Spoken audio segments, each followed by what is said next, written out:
What's going on, everyone? This is Sherry, and you are tuned into She Said What She Said, the podcast where we interview badass women in the sports world and beyond. Today's a funny day, and I don't know if you guys have seen the weather in Chicago. We got a little smoke in the air, and I'm laughing because I couldn't share the show to my own Facebook group because my Facebook account got restricted because I said those damn Canadians yesterday. So T-Dick messaging him, please share to my own Facebook group. Thank you. Apparently, we cannot blame the Canadians. I love all the Canadians. You guys are one of my favorite countries. Grew up in Michigan, right across. So that was funny. And this is my last show before I go on a little summer vacay. But I could not think of a better woman to end my kind of spring, winter, whatever season on, because we are going back into the world of my favorite sport, track and field. Woo! And this woman, she is, because when I say badass woman in the sports world and beyond, she is everything. I mean, she was an All-American triple jumper at University of Virginia. She went from being a walk-on to an All-American, not something you see very often, so we'll definitely be getting into that. But since then, she has maintained her status as a badass. First of all, she has a PhD, so she's a doctor. So that means she's way smarter than me, and probably most of you guys too. Like, no offense. And so she got that doctor title. But what she does with it is also incredible. So she's currently at VCU. Let me pull this up in a different tab because I want to get the titles correct. She's Assistant Dean of Student Affairs and Inclusive Excellence and Assistant Professor of Educational Leadership. In addition to that, because that wasn't enough things to go and do, she is the founder of the Black Athlete Sister Circle, which really aims to help Black women, female athletes in college with the academic, the athletic, the social, merging all that. That is a tough go. And all of her research, again, I'm going to read directly from her bio because I loved it. Her research centers on the intersection of race, gender, sport, and educational equity. Literally pretty much all the things that I talk about on my show. And so instead of just me talking about it and giving my uneducated opinions, we have an actual woman with a PhD that can come in here and set the record straight on all of these gripping questions. And I absolutely love it. She is a referral from my dear friend, Mark Kellman, also another All-American triple jumper. So I got to give a shout out to Mark. I just texted him to remind him to watch the show. So without further ado, Dr. Tomika Ferguson. Hey. That was the best intro. So perhaps we should take the show on the road. I appreciate it, but it's so good to be here. Thank you for the invitation. Of course, I can be your hype woman. That's what everyone tells me. Like, oh, I did all that. I'm like, yeah, girl, you did. I'm in higher education. We don't pay too well, so it'll be a labor of love. That's fine. Everything is, right? The best things in life are labors of love. Because if you're having fun. Keep going. Exactly. But thank you so much for coming in, for coming on from the good old state of Virginia. We already got some people sending you love. I don't know who TJ Eames Star is, but another triple jumper in the house. So the best event. So you walked on to University of Virginia. Yes, correct? I did. Were you a recruited walk-on or just legit arrived on campus one day and said, I want to go? It's kind of a blend. I got into UVA, and then my mentor in high school had ran track with the coach at the time. And he was like, yeah, sure, she can walk on. We don't have triple jumpers. So that was it. There was no official visit. I kind of just showed up for the pre-practices. And that's what started it all. I didn't know what D1 was, to be completely transparent. I kind of just did college sports for the fun of it. But it didn't start off so great, but it ended well. Yeah. And you said you were your first generation in college in your family, correct? Yes, I am. I'm an only child, but my parents didn't go to college. And I'm also from Appomattox, Virginia. Always have to shout out my hometown. Super small, but very mighty. I love it. And so Virginia is, because triple jump isn't in every state in the U.S. So triple jump in high school is in Virginia? Yes, it is. Yeah, and Okay. it's very competitive actually.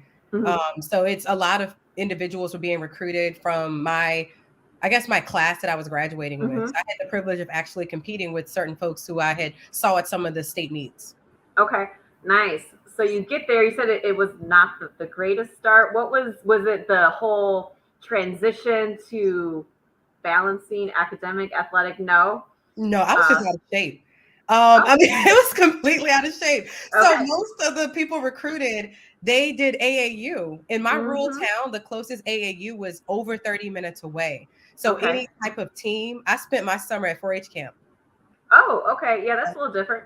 Lot different teaching swimming and archery. So I had not Mhm. ran since May.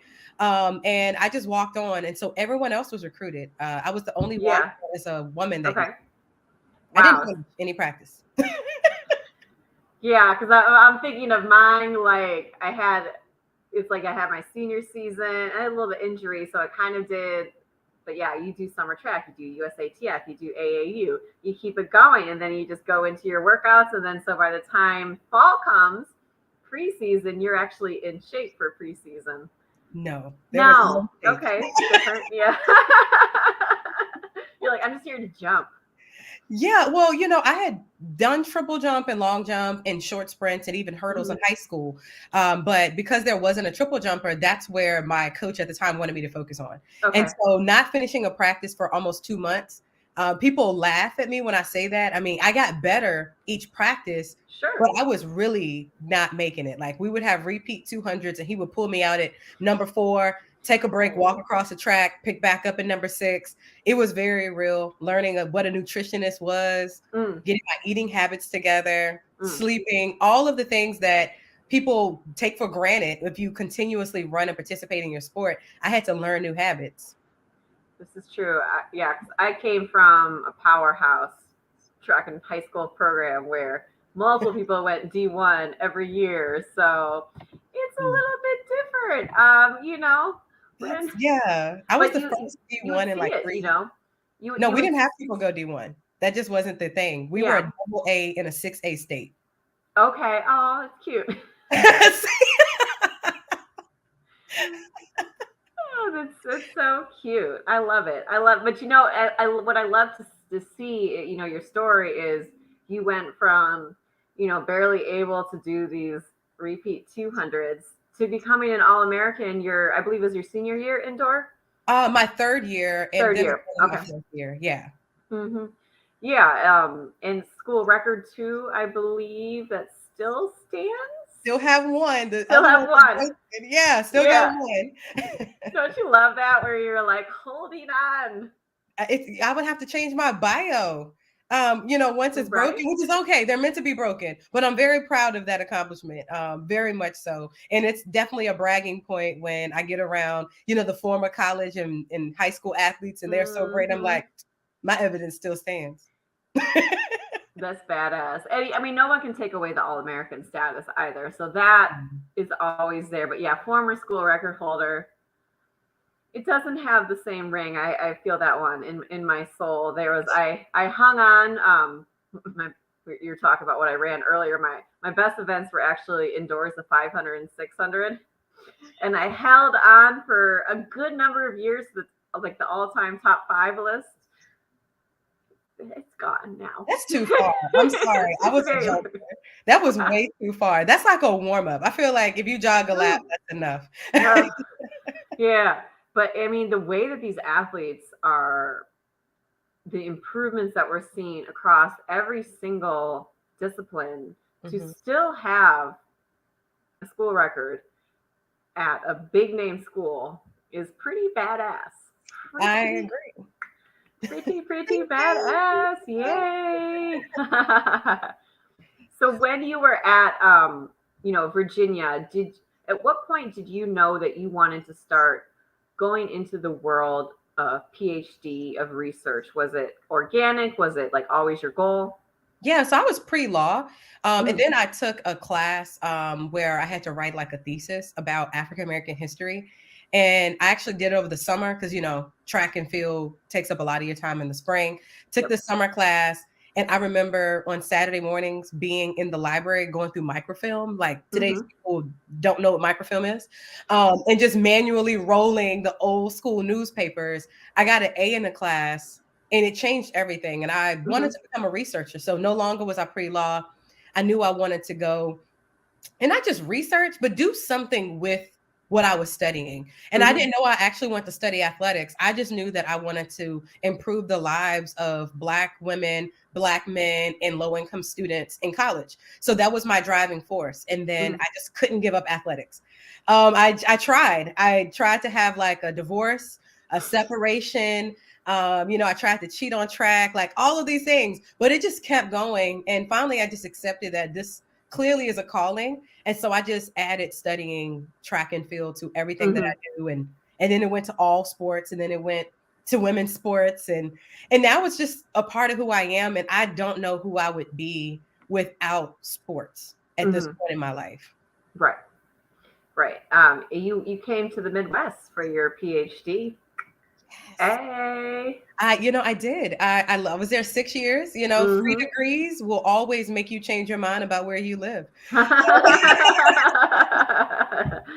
But yes, I was very fortunate to go to Indiana and study Mm-hmm. with some amazing people. But honestly, to be at a space where there's basketball, the track team is amazing. They were hosting regionals. Women's Mm-hmm. basketball is amazing. Like every sport there still made me want to be involved in it. So I loved it. And I was a volunteer assistant coach even for a year. So Oh, were you? and yeah, Okay. it was amazing. Yeah. Yeah. That's we had one. I've been to their campus once for one indoor Big Ten championship. It was not a track like Penn State's, but it was all right. I didn't like jumping in Penn State. Really? Well, the sprinters have the bank track. For jumpers, you don't It's really have anything to. not good. Yeah, I'll never ever tell anyone what those marks were. We'll just pretend they never happened. Like it was that bad. Like, Okay. Okay. but no, but I remember like going to IU and Hmm. seeing all of the flags and the people who've gone on to the Olympics, and I was like, I am supposed to be here. And Hmm. that's what I love about sports. When you go to places that fit you and fit your interests, it makes it easy to feel a part of the community. But I Absolutely. do miss being there at times. Do you miss coaching? No, that not was one bit. that was so quick. I mean, No, no. I love supporting coaches, working hmm with coaches, advising and consulting, and just having conversations with them and being a great support system. I feel Okay. like that's my role, but not coaching. And now that I'm a mom of an athlete, I have Mm. learned that I cannot coach Okay. everyone, including my own child. But you're a teacher, though. I know in the classroom. Okay. That is you learn your limitations as you grow up, I guess. That is so. But I thought you were gonna be like, yeah, I miss it. No, she said no. Mm-mm. Good. Yeah, no, thank you. That is funny. What was it? I mean, was it just like, just not a fit? I mean, No, so I was a volunteer assistant coach while I was still training and still okay. competing. And so having that experience, I got to still work with the coach as an athlete, but also still provide some support. And it's just your life. Like I feel like what we don't give coaches enough credit for all that they pour into. I saw people sacrificing their family, Mm-hmm. taking less pay than they really were worth. They're pouring out so much in these young adults to perform very well, and there's a lot of movement, and the Yeah. transiency and the pressure was just a lot. So for me, I wanted more stability. I just didn't want to leave sport. And that's one thing I Yeah. like about the podcast is how you talk about, women in sport and also outside of it, Yep. because Thank sport you. is Yeah. not just competing. It's so much more than that. It is. And one of my women that I had on, I guess it must have been last year. She was one of the producers for ESPN documentaries, and she did the one about the women's soccer scandal. And she was saying, for her, it wasn't a documentary about sports. It was a documentary about women in the workplace. Women just Yes. trying to go to work every day and Yes. deal with sexual harassment. And that's why, ESPN is so damn good at their documentaries. That's why watching Game Day on Saturdays usually makes me cry. Like, they, sports is just a vessel, you know what I mean? Because that's my community. But it's like I would never want to like just limit. Like, we're not going to, just sit and talk about your stats. I mean, we will because you have pretty good ones. But like, there is more to you than just your stats.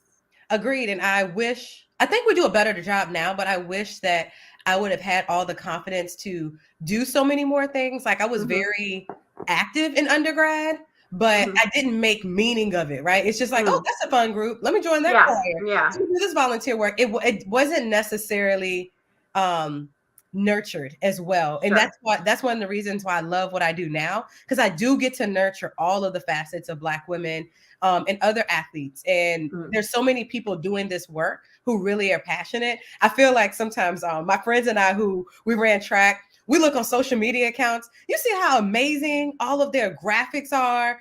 We had like a poster. You remember these days? Like the poster, and if your face made it on the poster, that you were amazing.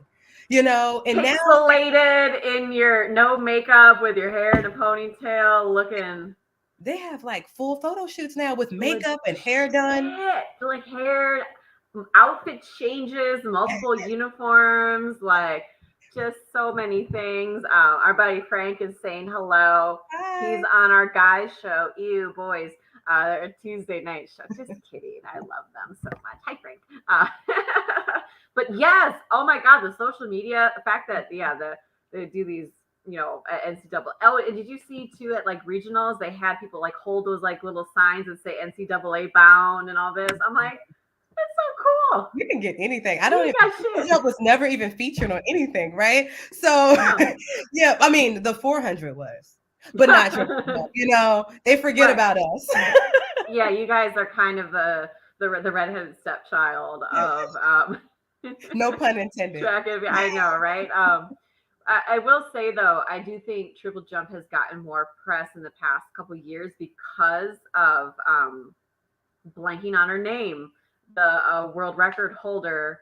From Venezuela. I'm completely blanking on her name, but like how incredible she is, and I mean, she's just one of those athletes that doesn't matter what sport. I mean, you just want to watch her. I mean, first of all, her legs are 7 feet long each.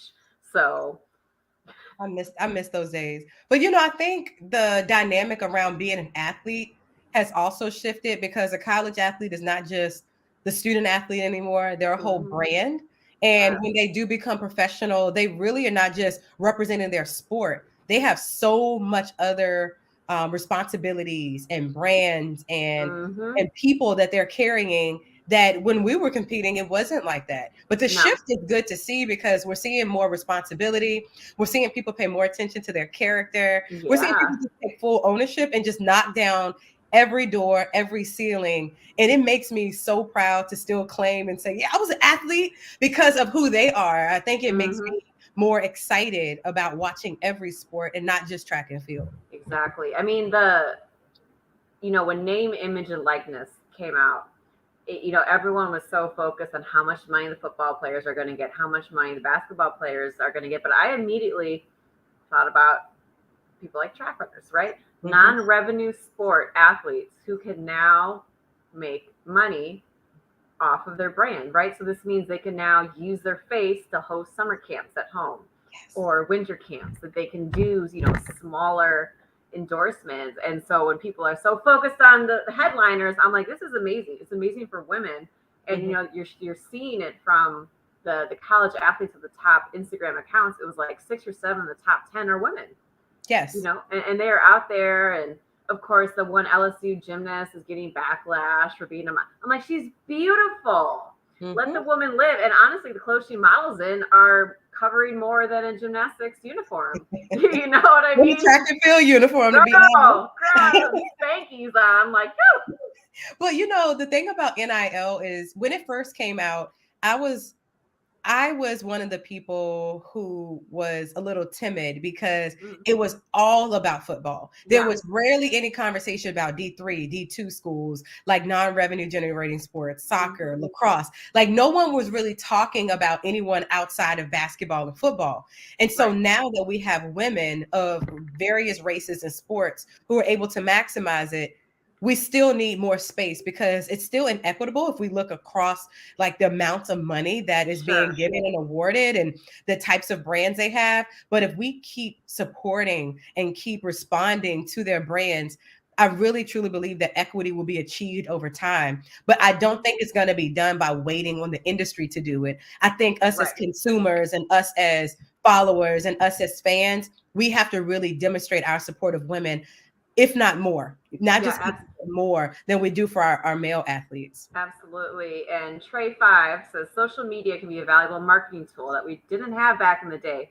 This is true. And honestly, one of the things that we can do is just hit follow on the Instagram accounts of these amazing collegiate athletes, right? Because their followers is going to bring up their revenue. And I think it makes it too, you think of a sport like track, right? Where going pro early is such a gamble.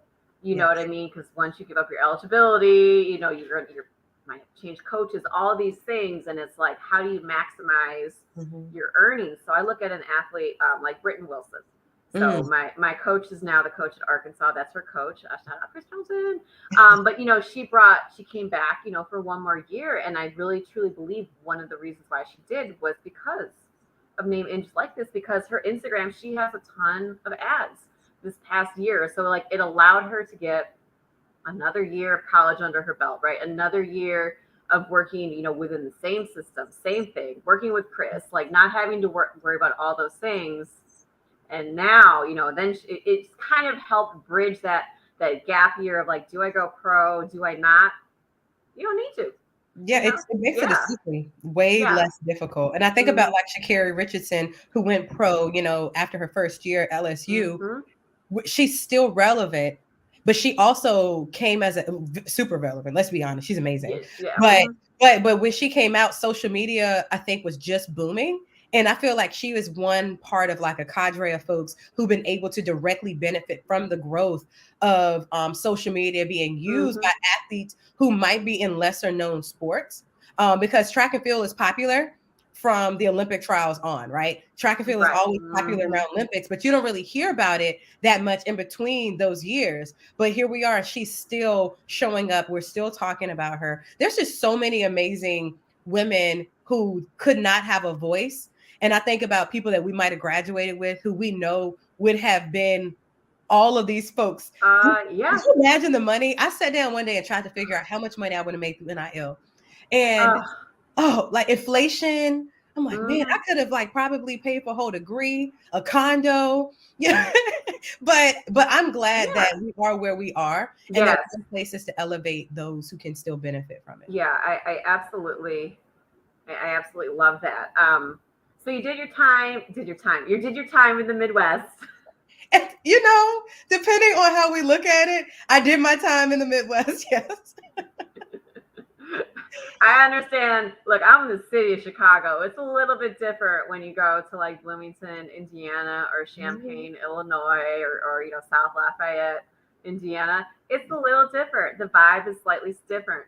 But now you're back in Virginia, VCU, not UVA anymore. How did you get linked up with VCU, and how are you able to be a former UVA athlete while working at VCU? Yeah, so I was working at James Madison actually. Okay, I had one of my high school track teammates ran there. Oh yeah, they had they have a great program. Shout out to the Dukes. So I was there and I was working as an administrator. I started getting the field that I really just wanted to be a researcher full time and to teach. And so I applied for a teaching position at VCU. And I had been working with Black women athletes at JMU, and I wanted to just really focus on doing better work. And you can't do that when your passion work is after 5 o'clock, and the rest of your work, you can do it well, but it just wasn't aligning with where I was. And being a former athlete works out really well. VCU, we don't have football here, but we have an excellent basketball track record, both women and men. We have excellent baseball here. We have really good sports. We have great facilities, excellent coaches. We have great athletic administrators. We have the Center for Sport Leadership, which is one of the #1 master's programs for sport business and leadership. And we have so many opportunities here. And so it made it easy for me to want to come here because I was able to just grow and partner and collaborate. And it's probably one of the best professional decisions that I have ever made. And I don't regret, trying something new because I never want to be a professor at all. Right. But being that I'm still one, I think I knew what I was supposed to do the whole time, which is really just use the classroom as a field, as an arena, and really develop great leaders. And using my athletic identity and using what I learned from coaching experiences and being an athlete. It's just an amazing experience so far. What type of classes do you teach? Do you teach undergrad, grad? No, just grad. Okay.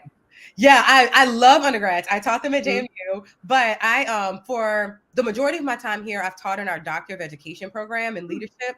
Now I teach in our higher ed program, and I still blend between both. So I get to teach leaders, people who are anywhere from principals to assistant vice presidents to, FBI,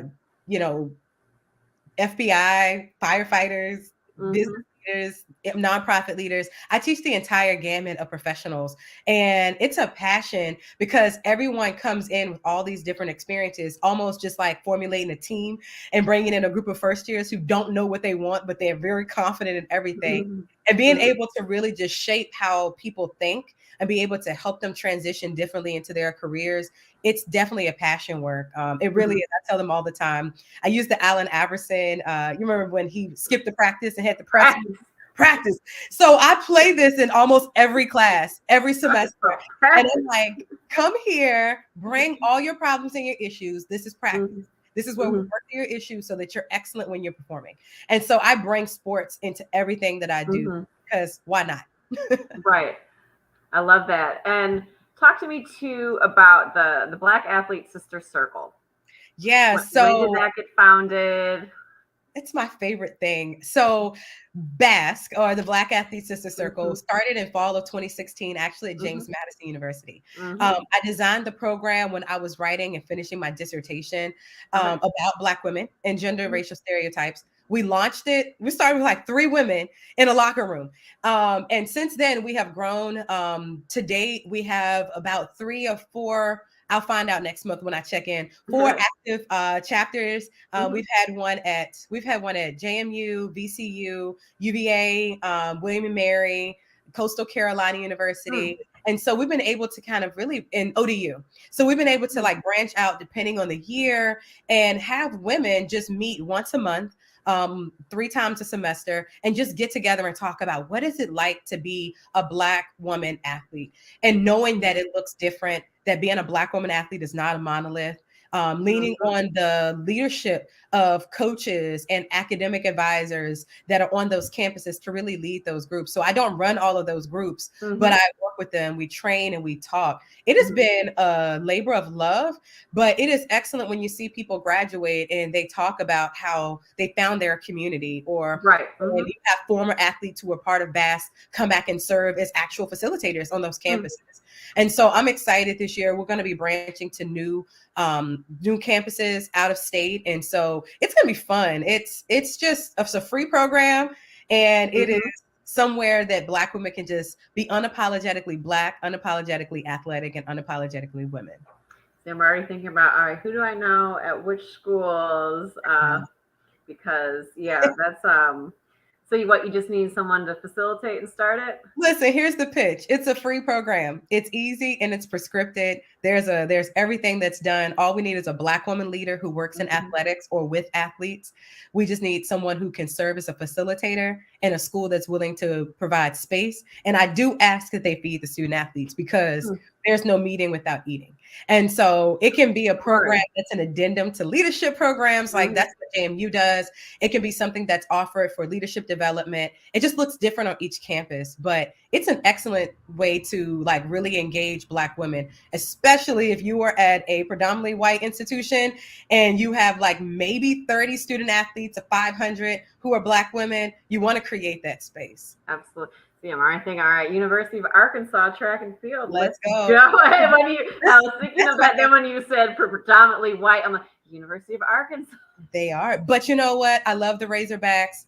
That's where I became All-American for the first and second time. So I love that fact. Indoors. Yes, And it's yeah, nice. I love it. And I went to the campus and lectured there like back before the pandemic. So hey, let's go Razorbacks. So right. I was like, I could be Razorback, but it is so beautiful there. Like I'd always thought Arkansas was like flat, and then you're like, wait, where am I? It's gorgeous there. Good food. It's good food near campus. I will always, it's excellent food. I love campuses that have good food within walking distance. So shout out to Fayetteville. Right? Fayetteville, Arkansas, getting some love on this show again. Who knew, man? Because I've had a couple people from representing Fayetteville on here. I love it. And that's true because that would be, NCAA's, used to always be there indoors. Now, this question, do we follow Sydney McLaughlin? Of course, never seen anyone like her before. It's not just her. It's the new breed of athletes, right? Because it's Sydney, it's Britton Wilson, it's Abby Steiner. Like, what in your opinion, because I have mine, but in your opinion, what is kind of causing this explosion of women athletes in track and field going to that next level? They now have a path that's visible. It used to be only if you hit like the Olympic A or B standard, or if Nike or Adidas or someone came and talked to you, if you were only a national champion, that's the only people that could do it. Now it's kind of one of those things where if you're just really good and you want to commit yourself to doing it, you can get social media followings, you can get sponsorships. There are people who know that they were not number one in the country, but they worked over a few years and they were able to do it. And there's a shift, I think, in the character of athletes, particularly women. We aren't just doing it to get a scholarship. We're not just doing it because we've always done it. We are doing sports. We are performing sports. We are being elite athletes because now people are looking for it. We used to be hidden. Now we're visible. And that visibility brings responsibility. It brings heightened awareness, and it also creates these pipelines that are often indirect and unintentional. But I love seeing it because there's not one sport, I don't think, even lacrosse and field hockey, there are pathways for so many people now. And without the visibility that's happened, I don't think that people would want to do it. People used to end their sport because it's like, what am I going to do? I'm not going to make money. I'm not going to, no one's going to watch me. Now it's like, you're going to get watched. You can make money. You can have actually longevity in a career. You can also be bivocational and work full time and still do it, or work part time. So people are seeing that there's more possibilities and it's a lot more manageable because we were broke. Like I remember having to be in grad school to get access to training and to live in the residence hall and work part-time jobs. Now they're like, oh yeah, I'm just chilling. I have endorsements. I do camps. I'm like, dang. Right. Yeah. Because you could have built up your brand while you were in undergrad. So by the time you got to grad, you already had the brand, right? You were an All-American. So it was like, easy peasy. You said something in there about the visibility of women's sports. I'm a big podcast listener. I listen to a lot of podcasts about sports, and there was one that was going into the 1968, right? Mexico City Olympics, right? The picture that we've all seen. And before that Olympics happened, there was a meeting with all the Black athletes of, do we boycott the Olympics or not? The women weren't included in those discussions. Yes. All those discussions of, do we resist? Do we, refuse? Or I don't remember what the third, but like all these ones, and women just weren't it invited it all. And I can't remember what the woman's name was. I think she was one of the lady, one of the Yeah, she was the sprinter for the 100. Yeah, do you remember her name? I'm literally Googling it because I almost forgot her name. Yes. Because I taught about her. And so that's why I'm laughing. So you're like, yes, I'm like, yeah. I already know who it is. Mm-hmm. But yes, I know who you're talking about. Yeah, so she won the 100, and she was saying how she also did like a small piece of protest. I think it was either the black socks or the black bottom, but no one talked about it. No one saw it. No one paid attention to it. Yeah, it's Wyoming Attias. Yes. And yes. So historically, here's the PhD part, right? Please. So during that I told time, you you're smarter than me.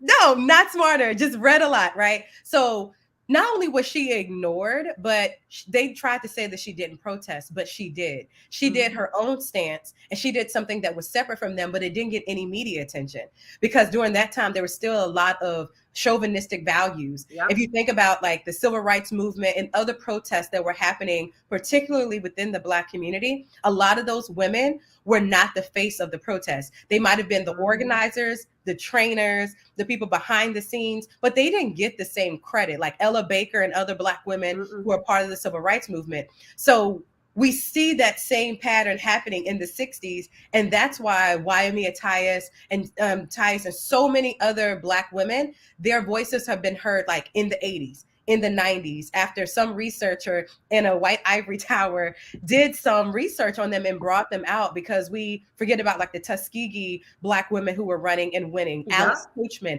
all these amazing people. But it follows some of the trend socially where they were still having a lot of the women be in the house, be subordinate, be submissive. Your labor is valued. It's just not as valuable as that of a Black man or as a man. And so she still was present and she still did her own form of protest. There's actually documentaries about her. She's shared her story so many times over. And what I appreciate about what she's saying is that she still did it anyway, even though she didn't have their endorsement.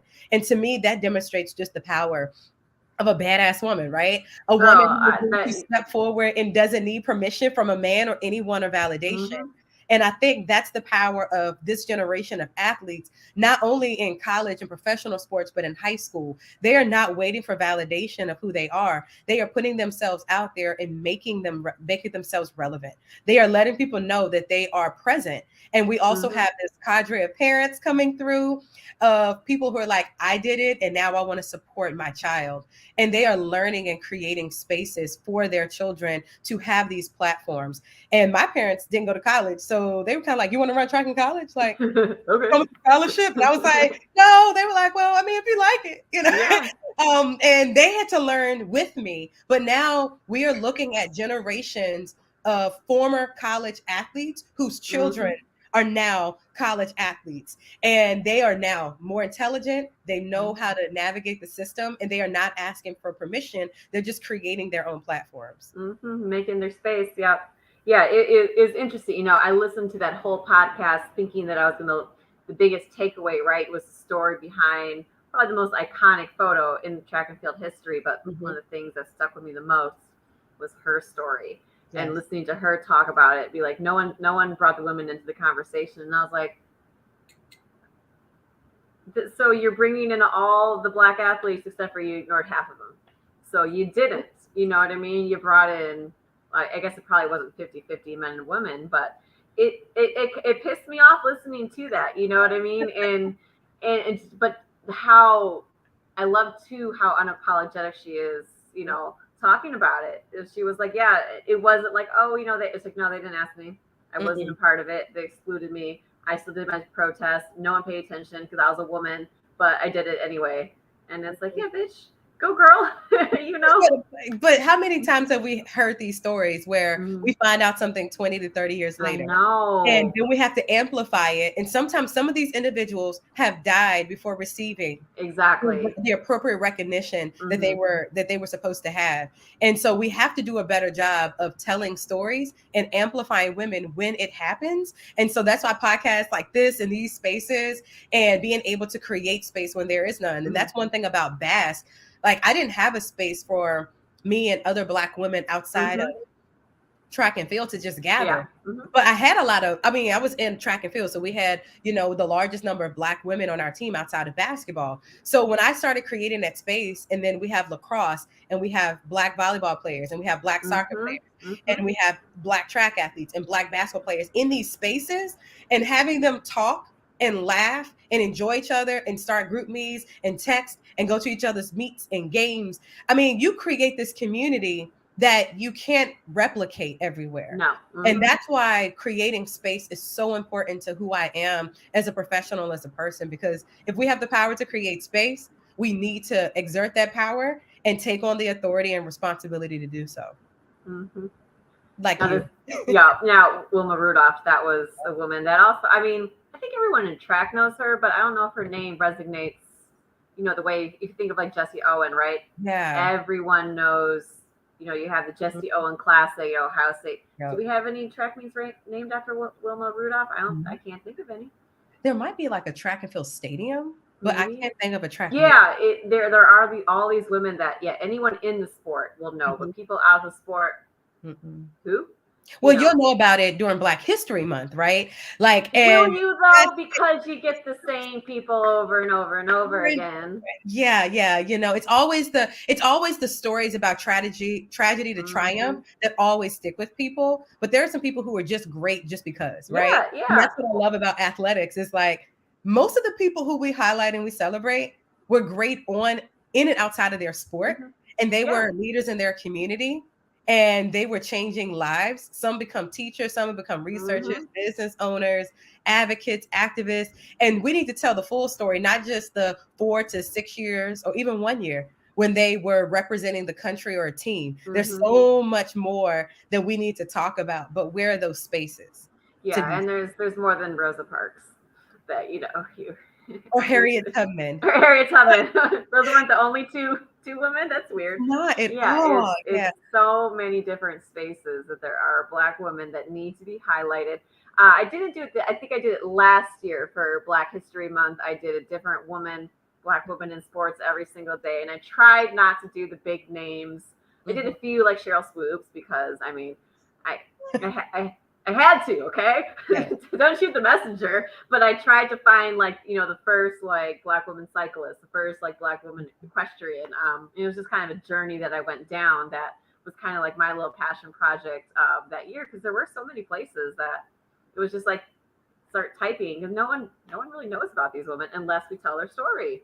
And I mean, I study Black women in sports, and there are so many researchers who have a specific area that they research. So we have historians, you have sports sociologists, sports psychologists, those individuals who study performance, people like me who study collegiate sport, high school sports. So when we all get together and there are these spaces where we do, it's life-changing. And so one of my favorite professional spaces, for instance, is a place called NASS, which is the North American Society for Sociology Sport, NASSS. And so it's a whole lot of acronyms to hire. Yeah.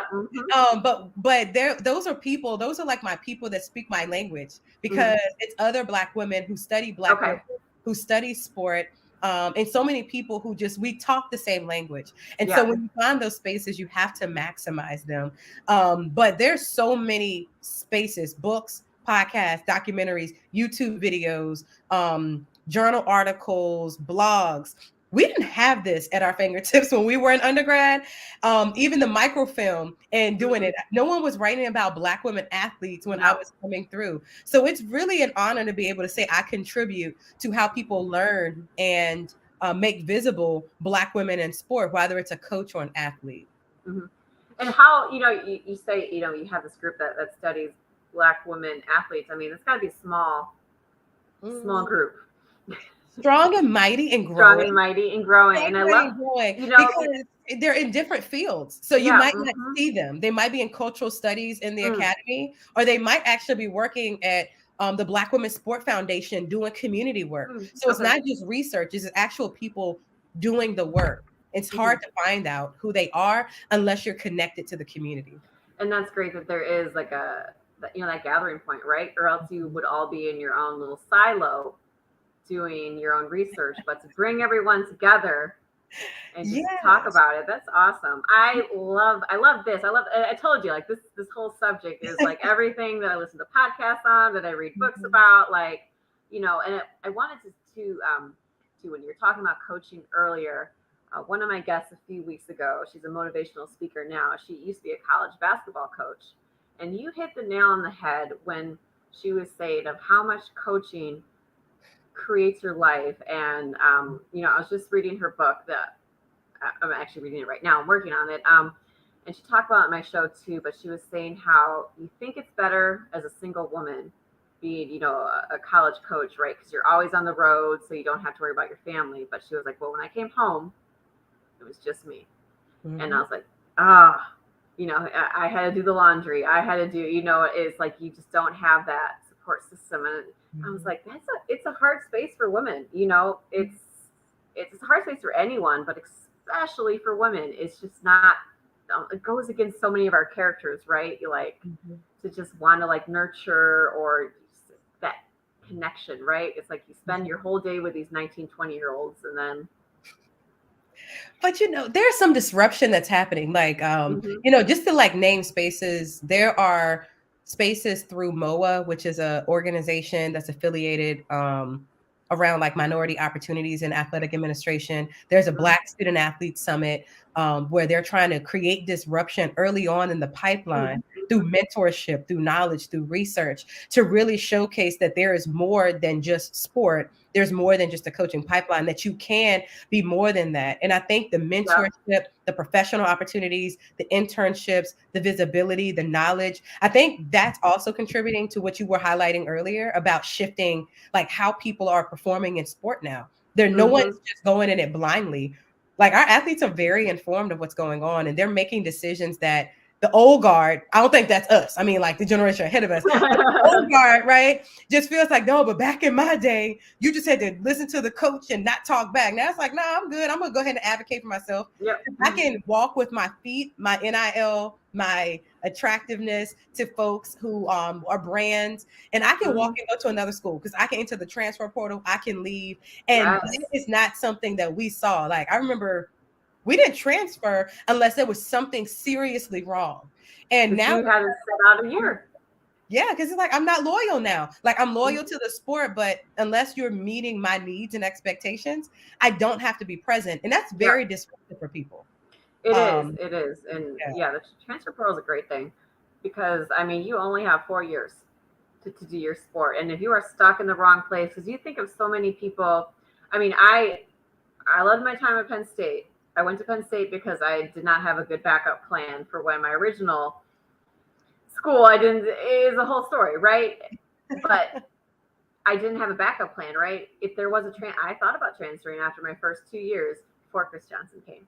It was like I love my coaches, I love my teammates, but the school wasn't, right for me, right? It's like I had never thought about schools in the Carolinas, or in Maryland, that seaboard. And so I might have, I might have jumped ship a little bit, and not even and it was like some people like, oh, you didn't do well at one school, so you're going to go somewhere else. Like, look, I was first team all Big Ten, my freshman year, I was a point scorer, like all these things, like, school is not just how I was performing on the track. Like I might have looked for somewhere else, That's interesting because I fell in love with UVA before I fell in love with UVA track. And I had a great coach who nurtured me even when I wasn't meeting his expectations. He still created space for me to be able to meet those expectations. And so, in some of the work that I've done, I found that the relationship between an athlete and a coach dictates the relationship between an athlete and the institution. So the more tumultuous the relationship with the athlete and the coach, they're not going to be retained and they're not going to stay. So if a coach leaves, that athlete is now like very vulnerable and they might leave too. And so like that's in the literature and we can find that. But the way that it looks in layman's terms is coaches have to do a good job of relationship building. They have to be supportive of the whole athlete. They can't just look at performance and meeting their expectations for their professional goals. And I think that shift now of athletes saying, well, it's not just your goals. What about me? It's making the coaching profession shift. And so I think we'll see coaching professions outside of the revenue generating sports shift more Mm-hmm. because of just how athletes have so much more opportunity than they used to, even in sports that don't seem as popular or visible to most folks. Bad coaches can't hide it anymore. Cannot. You can get fired. Yeah, but they can't hide. You know, when all your people enter the transfer portal, it's going to speak there. And, you know, we say in the corporate America, you know, people don't leave jobs, they leave managers. And it's the same thing, right? Like I stayed at Penn State because I love the team. You know, my coach after my sophomore year left. And that's why I was like, all right, this is when I'm leaving. And I talked to Chris Johnson for 30 minutes. And I was like, oh, I think I'd want to train with him. So, yeah, but it's, you know, I don't want to sit out a year either. But to give the athletes more control of their future. And then not only like thinking about, you know, like I'm from a powerhouse high school, right? So I understood the recruiting process. I understood what my options were. You were from a small school, right? What if UVA wasn't right for you? You know, what if you wanted to go, so you couldn't, right? You were stuck. Yeah. You walked onto a team, you weren't getting any money, but you were still stuck there. And it's like, what kind of, you know, who created that? Like, you're not even getting any money and you still have to like. I didn't get money for years. I got money after I broke the school record, but like that's what it was, right? But because, well, the also part of that, I didn't know how to advocate for myself in that because I had no recruiting process. Right. Yeah. Right. So I think the caveat to it is that now that these athletes coming out of high school, they're being recruited from middle school, right? They're in the pipeline. They're at the AA. They're in the club sports. They're doing all of this. So them and their family and support systems now have a lot more knowledge about what is being said and what is not being said. So they're not going to be convinced that because the head coach of a D1 school is on my couch and they're saying that I'm going to be amazing. They're asking questions back now. Yeah. They're like, am I going to be? When am I going to start? Like they're being more, I think, more intelligent and more honorable in the process. But I also want to say that just because I think the caveat to it is because they can transfer, if an athlete or a team has a bad season and you lose half your team, now there's still a reputation that the coach might be bad when it could have just been a bad season, right? Yeah. So it's on both spectrums because it is. Yeah, especially in women's sports. There's definitely a pro and a con. Oh, and it's been identified. Triple jumping star, the one and only Mark with a C. Kellerman. Hey, Mark. Hey, Mark. Thanks for making the connection. I know. Yeah, it definitely goes. There's definitely pros and cons, right? But people that just say, "Oh, athletes are lazy, just want to go somewhere else." Like, no, sometimes the school isn't right. You know, sometimes. You know, there's a lot of reasons why people transfer, and to give them now, when you see people transfer 3 times, then you're starting to think, I don't think they're the problem. I think the common denominator in this is you. Yes. Or they're chasing after something that might be unattainable because they're not being consistent. They're not being true to themselves, or they have unrealistic expectations about who they are as an athlete. Yeah, I think one of my favorite things I will say about this change, though, is that everyone is not going to the powerhouses anymore. Everyone is not. I have to go SEC or ACC or Big Ten.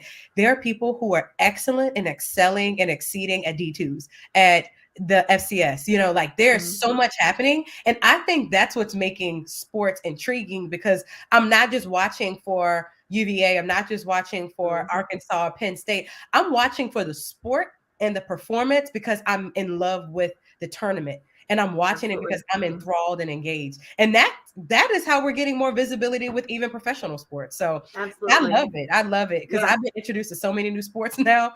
Yeah, it's fun. But, you know, you think about it, like some of the best 400-meter hurdlers in the U.S. are D2 athletes. You know, like CJ Allen had some like diamond meet win, and it's like he was went to a small D2 school, like another. It's like multiple, and so it's like, yeah, you don't need to go to the powerhouses anymore. No, because there are good coaches in multiple places. Exactly, and there's shit coaches at powerhouse schools. I'll say it again. I was just like, I'm not even gonna open that bag. There are sucky coaches at powerhouse schools. that only go off by their name and pretend like they're the shit when they suck. But I don't need to name names, but they know who they are. But I will say there are some coaches who need help, right? Need assistance. But I think what's also different is that we have amazing support teams that go unseen, unacknowledged, and are undervalued. Like we have a whole profession of student athlete development professionals. We have so many academic advisors. We have people that are pouring into our athletes, that are pouring outside of the sport, that are pouring outside of practice to keep those student athletes eligible, connected to the institution, not feeling isolated, maintaining their mental health, making sure they're going home, that they're well taken care of, that they're fed, that they're housed, that they don't go hungry. Those are the people who are not making the millions in their contract or even the hundreds of thousands in their contracts. And so just shout out to every support staff member at D2, D3, and D1 institutions, NIA schools. We see you. Man. You are amazing. Sorry that you are the unsung heroes, but you are so valuable and needed. Dave Hugeson, the sports psychologist at Penn State. That man, oh, I still take lessons that I learned from him and use them in my life to this day. That was a person that, the things that I learned from him, especially at that young age, that I still take with me to this day. Yeah. The whole mantra thing, all these, the simplest things, right? I didn't know those. How's a 19, 20-year-old supposed to know these things, right? We need to be taught how to get our psychology stuff together. Right. And back there weren't a ton of schools of sports psychologists back then. And I mean, you've seen it more and more now, but like, wow, makes so much logical sense, right? You have kids coming from all around the country, all different backgrounds of life, and you're putting them all in one. You think they can all fit the same mold. That does not happen. No, it doesn't. You get, different academic backgrounds, right? Like someone from one school coming in with a 4.0 realizes that, they're going against people that, came from a way, higher academic school, right? Like all these different things, right? You thought you were the shit here, but then it's like, oh, I'm actually not very good at Spanish, or, Sherry, I'm feeling attacked because I was like the shining light in mathematics, and I went to UVA and was like, who am I? Where am I? Right? And how do you navigate it? But you're the doctor, so you're the smarty pants in here. So 20 years ago, if you would have told me that I would have a doctorate and be actually in charge of teaching other people, I would have laughed because I was very intelligent, but I definitely was not like the confident person who knew how to navigate all the space. Sure. But one thing that's why you created the places for them. Exactly. But I will say this, and I think that this podcast is like evidence of it. If we have great coaches who are consistent and have positive influences on the lives of their athletes, like we will continue to create space and we will not forget their investment. And so you've talked so much about, you said Chris Johnson was your coach, Randy Bungart was mine. I don't think if it wasn't for those individuals that we would be able to have so much passion still, even though we would get beat right now. If I stepped on the triple jump, if I stepped on the pit and it was like, all right, let me see if I can still do this 44. I doubt that I would even make it into the sand. Right? You have to jump from the 32-foot board that they use for middle schoolers. They actually have 28-foot boards. Like I would be all the way back there. But I think about if we hadn't had those individuals, we wouldn't be here, which is why it's so important that if you are a coach and you have an inkling that perhaps you can improve, please take this as a note that there's still room for you to do so. Like, I really hope that you invest in your craft and in your relationships, because there's a long-term impact. So many coaches have ruined individuals' lives that were on the trajectory to be pro that are no longer there, that had to go to therapy afterwards, who left worse off than they started. Eating disorders. Oh my gosh, right? Self-harm and just, we know the gamut. But a good coach or good folks who are involved in that coaching staff and team can be transformational individuals. And that is how I like being positioned in the lives of the student athletes I have the privilege to work with. I love it. So what are you, Mark, how far do you think you can triple jump today? Probably 35 feet. That's what I give him. Burn shit. No, I know. I'm waiting on the comment. It's probably gonna be something really petty, but yeah. Right. I mean, man. Um, so what are you, researching right now? Are you working on, like a like how does that work? Do you like just start a paper, or do you like go down a deep dive looking for something? How does this work? I All don't of it. know. All of it. So they call it like a pipeline. Hmm. So oh no, I froze. There we go. There you go. It's a pipeline. So what they might do, what you might start off with is you have an idea Hmm. and you find out that it hasn't been well researched. Some people use grants as a pipeline. You get Hmm. funding to do really, strenuous research to provide that support. Other times it might just be you work on a massive project and there's multiple papers that you can do from that, Okay. depending on the theoretical framework or the angle or the data that comes from that. It also depends on what you're doing research for and what's your purpose. So I've done research where I've probably done research about Black women. And then as a result, I've learned, oh, I can also use the same information to help people who work with Black women. Mm. So Oh. it can be both, and it's quantitative, qualitative, mixed method, nerding out. But right now what I'm working on is I'm working on a project where I'm looking at the experiences of Black girls in rural schools and Black girls who Mm. are also athletes in rural communities. I'm finishing up that project. That was been a labor of love. It got disrupted in the pandemic and had to restart it. But really, I wanted to do some research because I have not read about Black girls in rural schools. And I Mm. was one of those individuals. I was going to And say, I assume you were rural because you said you did 4-H, so small town and 4-H. So I guess that's rural. like 300, I'm from Appomattox County, but a place called Evergreen, population 300. Okay. So I know I was raised on the same land my daddy was born on. Like I'm that country. I Oh, know. you're It's country like girl. really country, But don't I know let you can. I know you liberals can cook fool though. you. I know you can cook. So this is. Listen, I can, but I try not to cook like that all the time because I'm still trying to maintain my athletic physique. But yes. Yes, that can Um go together.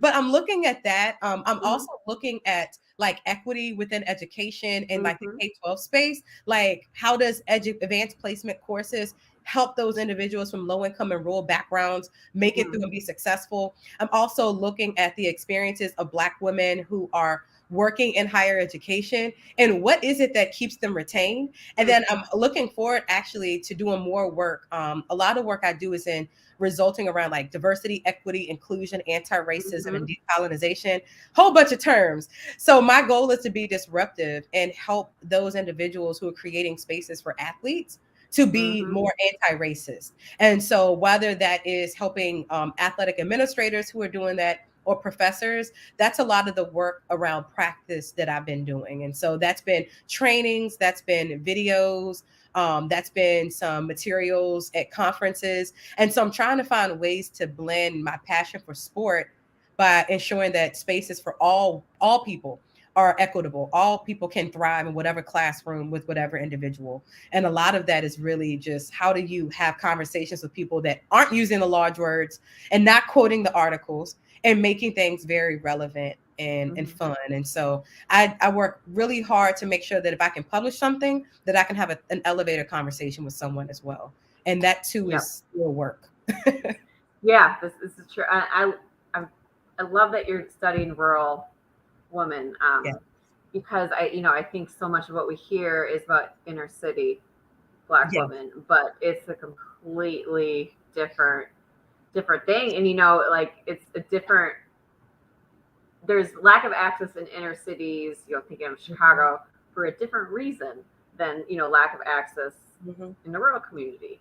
Mhm. And I'm actually very interested in your your paper as well. Definitely, we So. can talk. Well, the thing about urban versus rural is that urban will always have access to transportation in most places, but it might Mm. still be a food desert, right? And the Yes, school ma'am. system might not be as quality. In a rural community, it's parallel. The transportation is non-existent, right? If you don't have an Hmm. activity bus or someone to pick you up, you can't get to practice or from practice. But in the same vein, you have one school, you don't have options. And so depending on your location blocked on both ends, and so rural and urban have very shared challenges. It just looks different depending on the location. Hmm. And so Yeah. Black women are, Black girls that I talk to in rural communities, people don't see them as, oh, you're going to get a scholarship to go to college. It's more like, well, this will help you possibly go to community college or go to a local college. Mm. In the urban Man, community, it's like, this is your ticket to college. you So get out of here. Right. Yeah. but the one fact that I've learned is that Black girls who enter into high school, only one half of them will continue in their sport. So we're losing Black women athletes, 50% of them in high school, especially if they can't afford to, to play lacrosse, afford travel basketball or club volleyball. If they can't afford it and the only space for them to compete is in their high school, think about the smaller number of people who are on varsity and JV outside if they can't compete. And so if we don't increase the number of sporting opportunities for girls in middle and high school, we will have a lesser number of people to actually be eligible to be college athletes. So that's why when people say, oh, we don't have enough Black women athletes, it's only about, 5% of D1, it's only 7% of all NCAA. Well, look at the pipeline before that, because if we had, 4,000 and then it's reduced to 2,000 to recruit from, you can't have 4,000. Yeah, and that's also assuming that the school itself even has the sports. That someone's good. We say lacrosse. You think a rural school is going to have lacrosse? Nah. So you're taking away opportunity. The opportunities aren't even there, right? There is there's no chance for an opportunity from that. No. And then there are also the visibility issues, right? They're hyper visible in track and field, hyper visible in basketball, invisible. You talked about Black cycling and Black equestrian. I have never met a Black girl who rides horses, right? I would love to meet a Black woman who's an equestrian. And if we take even Blackness out of this and put in like our Latina sisters, think about the Asian American population, think about individuals with disabilities, just change out like whatever that background is, and you add and compound to the challenges that are faced, because it's not just money all of the time, and it's not just location. Sometimes it's access. Sometimes it's the existence of those sports. Sometimes coaches being available, right? Having good coaches you're going to have a harder time getting good coaches in rural places. So when you talk about equestrian, my sister's an equestrian. That's why I know a little bit about that. So she had sent me an article about a Black woman equestrian who started making a line of helmets for Black women's hair. And that was like, and then she was saying this is a barrier to entry for some woman or something that keeps them. So I'm creating, and I was like, it was something I never even thought of. And that's so incredible that she's done that, right? But when you think about it, because you say the same thing as swimming, right? The swimming caps and just the smallest little things that were created for someone else, for someone else's hair, for someone else's body. So to create things that are going to make people feel comfortable, right? Because if it's the first time want to ride a horse and you can't get your damn helmet on, or it's super uncomfortable, you're not going to feel confident. You're going to be irritated. It's not going to go well. But that's sport. I'm a mother of a swimmer. She just had a swim meet. Actually, we got in like 30 minutes before we started our conversation. And I had to order her swim cap online and get it delivered by Amazon, because the one that's printed with her team does not fit her hair as a natural curly, or if she has braids. And so today she's like, Mommy, I have to wear the cap of my team name. And so she had 2 caps on just so people would know what team she was on. Yeah, you do your regular cap. Regular cap to cover her hair, because we pay too much money for those braids. And then the purple cap on top so people know what team she has.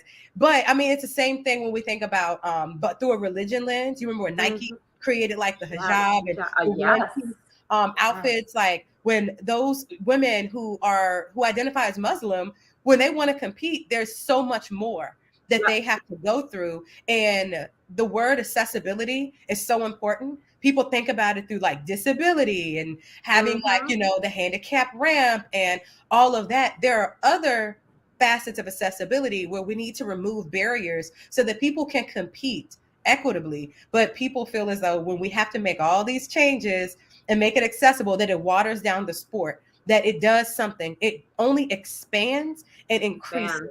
It does not limit. Makes it more competitive, right? Oh my God. Because what would we be if we didn't have the increase in women and from different genders and backgrounds? Like, what would we do if we didn't have all of this increase in sports? We would be bored of just watching the same people over and over again. Right. I love it. And another thing too. I mean, same topic, related, affordability too. When you look at a, oh, you thought you were winding down the conversation, I but was I like, have affordability. It's expensive. it's wild. I can't remember the stat of where I saw it, but the majority of Division I sports scholarships go to kids from upper middle class backgrounds. Yeah. Did I touch a nerve on that one? Yeah. You know, yes, you did. Because again, my daughter swims, okay? Mm-hmm. Like the amount of practices, the travel, the head cap, she grows fast. She has to, like, per month. There was 1 month this year that meeting, I think it was maybe once a week, was like $230 or $40 for one time a week. Yeah. And that's for 1 hour of practice. So year-round swimming requires that you practice like 2 to 4 times. That's I'm not. So she does 2 sports because basketball is more affordable, more accessible. But if she was to play lacrosse, it's the stick, it's the field, it's the coaching staff, travel team, and then people do the private lessons, volleyball, and soccer, and equestrian. Equestrian is not affordable at all. It's not at all. And even field hockey. If we can't disrupt sport pipelines and pathways by making it more affordable, then we can't think about increase. It's really hard when I'm sitting in a room and I'm talking with individuals and like, we need to diversify our team. What can we do to be more inclusive? Well, if your pipeline is narrow, then you can't complain about the outcome of a pipeline. Right. Like, so when I talk to college individuals, I'm like, hey, if you're a coach or an athlete, what are you doing at the high school, middle school level? How are you creating it and making it normal for individuals to see themselves as participating and having the capacity to? And that's why it was so important, when we're talking about, 50s, 60s and all of that. And that's why people had to fight for access to sports and had to fight for access to sporting facilities, such as the swimming pool. Black people don't swim, right? Because we weren't allowed in the. We weren't allowed. They would drain the pool if someone got in it. My sister, I interviewed a woman on here. She was a track coach with my sister's, where she teaches in middle school. And she was a 2-sport athlete, back in the day. But she said she had to try out to be on a college basketball team because there was no recruiting yet. I mean, all these like weird and, it was like, just talk about the 50s, the 60s, the 70s, the 80s, like every single decade. And, when people talk about, I don't want to watch the NBA or the WNBA, right? They're not as, can we talk about the opportunities that just weren't there in the past? Get all the notifications. I was watching that Dream and Mystics are playing tonight, and I was watching on my phone because I missed the game. But the reason why people don't want to watch is because we haven't made it normal. We haven't made it exciting. We make the WNBA like the alternative and not like the equal and not even better. And so marketing, they're making themselves visible, their activism, their unapologetic voice. They're not anymore. So unapologetically awesome. I love the WNBA. And I had 2 weeks ago I had a guy on my show. I don't do it very often, but he is a reporter for the Chicago Sky. And that was one of the things that, I talked to him about is, like, I watch more college women's basketball because it's during basketball season. And mentally, I think about basketball in the winter. Like in the summer, I don't necessarily think I want to go inside to watch a game. I'm going more likely to go to a baseball game, even though I like basketball more than baseball. But, that is something that the Women's Players Union has talked about, right? Like, do we try to align? And they've decided, like, no, they're going to stick with the summer, not only because it gives the other women, the ability to play overseas. They would like the women to have enough money to not have to do that, right? But, the summertime is a time, right, that they can be the prime basketball. Yes. And kids are out of school, right? That's the one thing that the WNBA has done. And even, if you think about college sports teams, women's college basketball on Sundays during the week, they are positioned as the family event, right? You bring your whole family. It's still competitive, but it's a family thing. It's a family outing. And so I love that because it's so inclusive because it's not just I'm a man, I'm going to go watch men. It's like my Mm-hmm. whole family can come and watch it. Yep. But the challenge for me is that I want us to start as a society to see that women's performance is just as good, if not better, in most spaces. Yeah. And Yeah. we've gotten better. Like the needle has shifted dramatically. Like, But have I you need seen to our soccer players? show that what? How Shoot. many times have they won? Well, Too but many.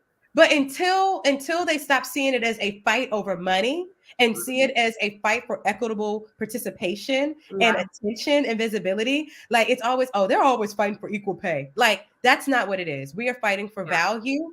We are Yeah. fighting for worth. And we are trying to show that we know what we deserve and we're not going to step back from that.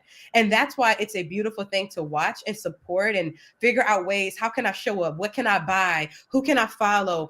What is my level of participation and support to move forward these causes, even if I'm not an avid soccer player or that I watch the Right. games or that I even live near the teams. Like sometimes, I think about places like Montana and all these spaces. Where can they go to consume women's sports? Well, they can buy and purchase and follow. So how are we Mm-hmm. making people in spaces that are not near these pro teams still a part of the community? And Mm-hmm. so that's a part of why we have to fight for this stuff. And I don't think the fight will end in like the next decade, which makes me No. sad until us as consumers really show our value and our respect and our love for these elite women athletes who are Mm-hmm. phenomenal, and they are mothers, they are sisters, they are partners, they are just some amazing individuals who are changing the lives of their communities. And if we don't honor them, then what's going to happen if that goes away? If we did not have Exactly. the WNBA,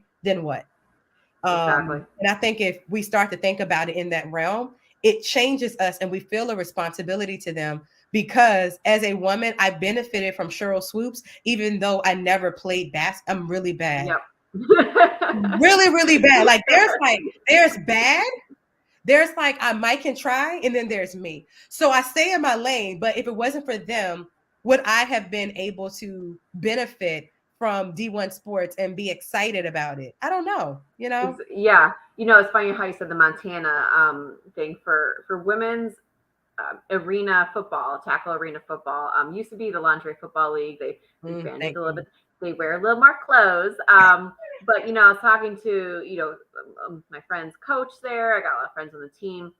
One of them was saying the one market that seemed to always sell out games is Omaha, Nebraska, because he was like there was nothing else going on. And Mm. so when you had a game in a secondary market, it was something people could actually go to in Yeah. person and watch. And it's like, oh, but that is interesting. Like, do we kind of put some of the women's sports, not just put in secondary markets, but there are so many places where there's fans that want to go to something. They don't have Yeah. anything to go to. Yeah. Not How awesome. everyone can come downtown Chicago. Yeah, how awesome would it be if, like, when the WNBA is planning out their schedule, they go to states where they don't have any type of WNBA presence, but Mm-hmm. there are D1 schools, there are these pipelines to them. I Yeah. mean, because they do it all the time with like the professional sports. They play in London, they I was play gonna say instead of overseas. playing in London, yeah. Right, they're going to the continent of Africa now, trying to expand Mm-hmm. their brand. The NFL is, and so if they're doing that, how can we grow it within the state? Yes. I think within Mm-hmm. the states, and I think that is something that would be fun to see. It does Mm-hmm. take some investment, right? So who's going to pay for Sure, that? sure, yeah. But I think it would be fun to see that. It would be fun. And Dwayne Wade's talking about buying into Chicago Sky, becoming an investor into that. Dwayne Wade is a big proponent of women and really everyone. They're amazing couple, amazing guys. I'm like, all right, Dwayne, I like come that. on, bring that money on in. But it's nice to see, not only women advocating for women, but men being like, this is actually a really good product, and I'm interested in potentially investing my money and becoming spokesperson for this product, not because it's still on trend or not because it sounds cool, but because I've been watching it for the last few years and I'm curious about it. Yeah, I think about Russell Wilson and his investment in soccer. Mm-hmm. I think about there are so many people who want to, like there are a lot of Black women who work in like, NASCAR and NHL. Mm-hmm. There's all these spaces where women are showing up. And I don't know if they're always visible, if they want to be, but women are influencing male dominated sports.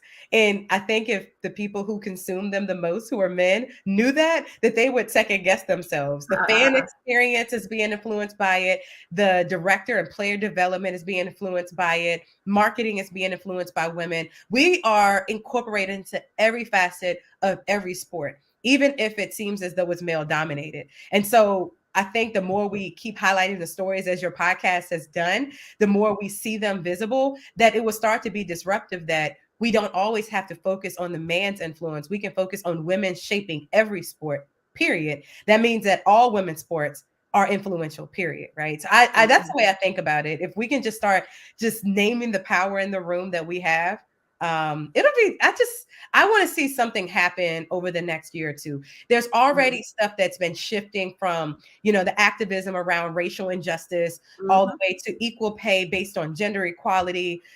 All of these things are happening. The next piece has to be the consumerism and the growth within the states.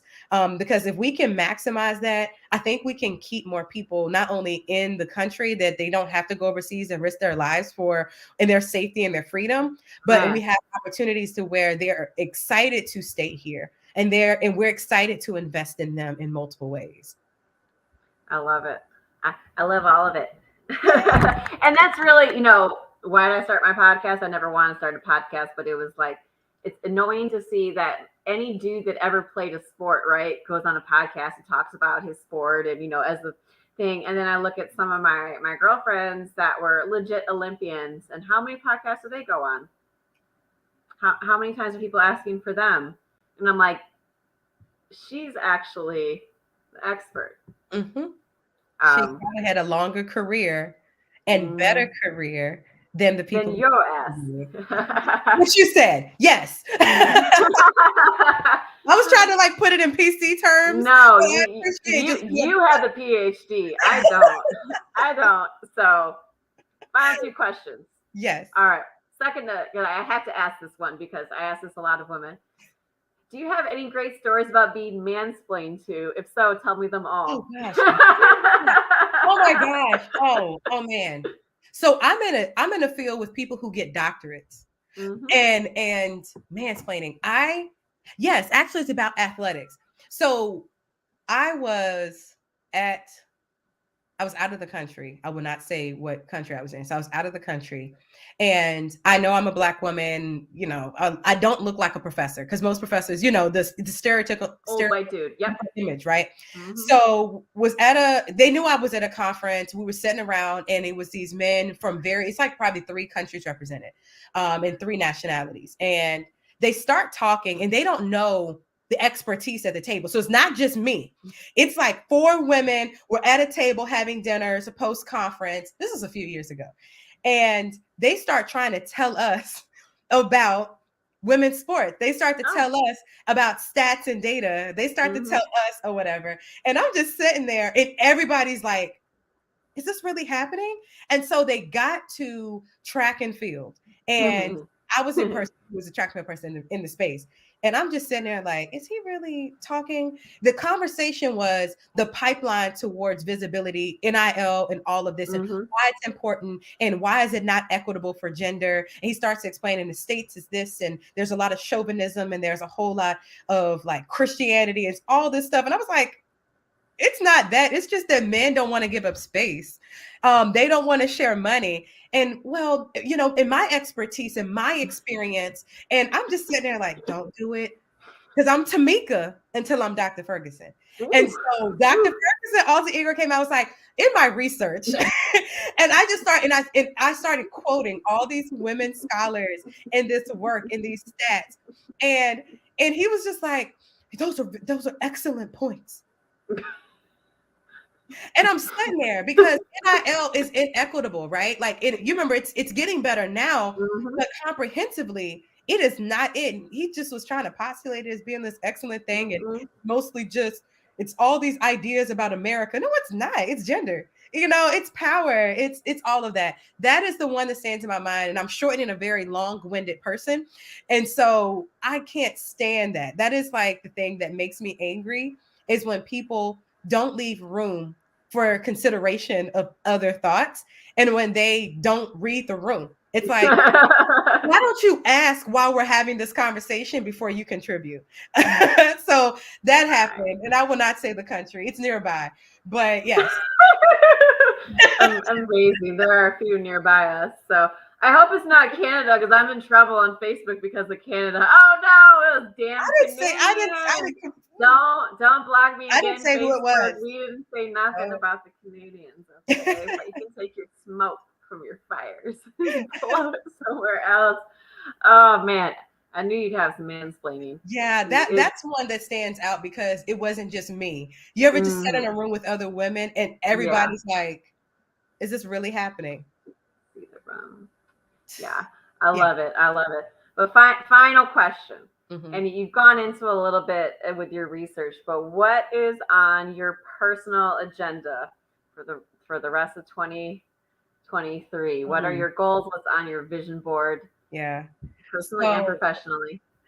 So personally and professionally. So professionally with the Black Athlete Sister Circle, I would love to expand to at least 5 states or schools, whichever one comes true. It's a really malleable program, and I believe in it, and I think that it can work, and it does work. And so that's the goal, is to expand it to multiple states. I would, in the next year or 2 years, to achieve tenure. That is personally, so publishing, grant writing, and doing all the research. That's really on my mind. Those are all my goals right now, is to keep producing, because I'm both an assistant dean and a professor. Right. So I don't have the full-time privilege to just research and not work. And so I'm trying to find that balance, but getting tenure is my next goal. Professionally, outside of that, and personally, I really do want to grow in how I'm able to impact athletic organizations around being more diverse, inclusive, and equitable. There's a lot of attacks against that right now because I think people think that it's a threat, but athletics cannot exist without inclusion and equity. And so I feel like just really bringing that spirit and that joy there, it's fun. And then, it'll be fun to like buy a house next year. Another house. I have one about, it'd be fun to like build a house. That's something I'm like working towards, and having like a really awesome space and space for like my parents to just come and live if they want to. Well, not now, but in like 20 years. Mom, I know you're probably watching this. But already packed your bags. No, please not yet. But yeah, so that would be like definitely a personal goal, is being able to use the ability that I have to influence organizations, coop some money from it, and be able to definitely invest and build like that not forever home, but maybe the next 10-year home. I love it. I love everything about you. Thank you. You are one of my new favorite people. But on that note, at least the podcast, don't go away yourself. But on that note, this has been a Chicago Clubhouse Network production.